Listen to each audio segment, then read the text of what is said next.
Their efforts were as nothing to the great enterprise underway in Lisbon, to the provisioning and preparation of ships and the mustering of troops. King Philip II of Spain was embarking upon holy crusade against England, and she knew, had read of it in the secret communiques smuggled to her by friends and loyalists.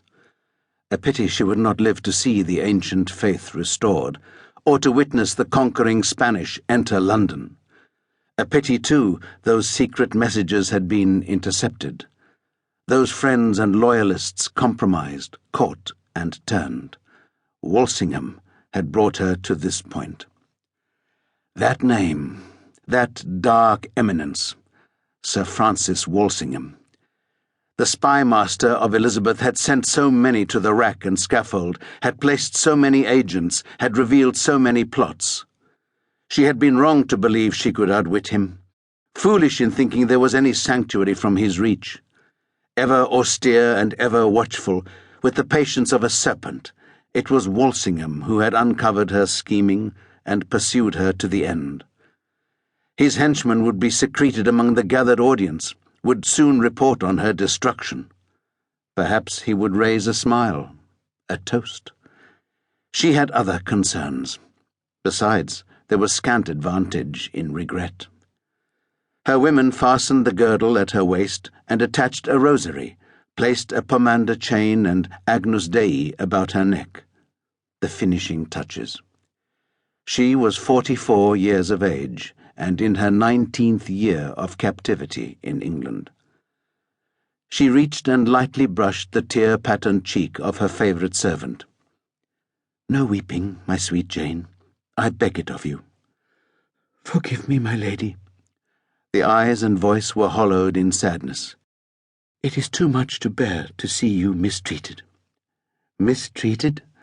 I am raised up, chosen by God to do his bidding." "We lose you, my lady."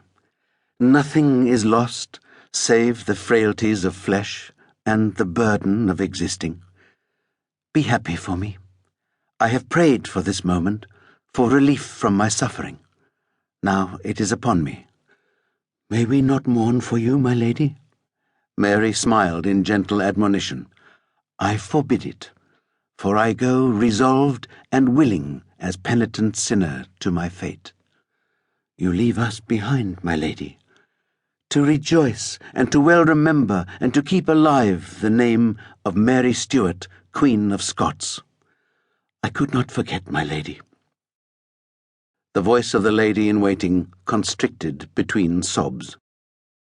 Drawing her women close, Mary comforted them, her words soothing, her arms embracing. For long years they had been her companions and confidants. No secrets were left, nothing remained to be done. In turn, she kissed them. "For your service, I thank you. For your friendship, I thank the Lord. Be strong. Our parting is but a temporary thing." Another servant wailed, "You are our mistress and our very reason, my lady." "Even as dust, I will continue to be so." Mary stepped back. "Now, fetch the men so that I may say my farewell." They processed in, her surgeon and apothecary, her steward, her porter, her groom, all stooping to press their lips to her proffered hand, each burdened with a private anguish. Then she took a few morsels of bread soaked in wine, the better to sustain her in the desolate drama ahead, and withdrew alone to her oratory. The Last Supper, followed by Gethsemane. Her attendants waited. Dawn brightened into day, the sharp February sunlight glancing between embroidered drapes and presaging a promised spring. New beginnings. Mary prayed on in silence and seclusion before a wooden cross. Doubtless her Protestant slayers would claim such clement weather reflected divine benediction on their efforts. They could suppose what they liked. Past 8 o'clock. "Open in the name of Queen Elizabeth. Attendance is called. Make haste." Interruption was rude but expected, arrived with urgent shouts and a flurry of loud impacts on the oaken door to the bedchamber. The ceremonial escort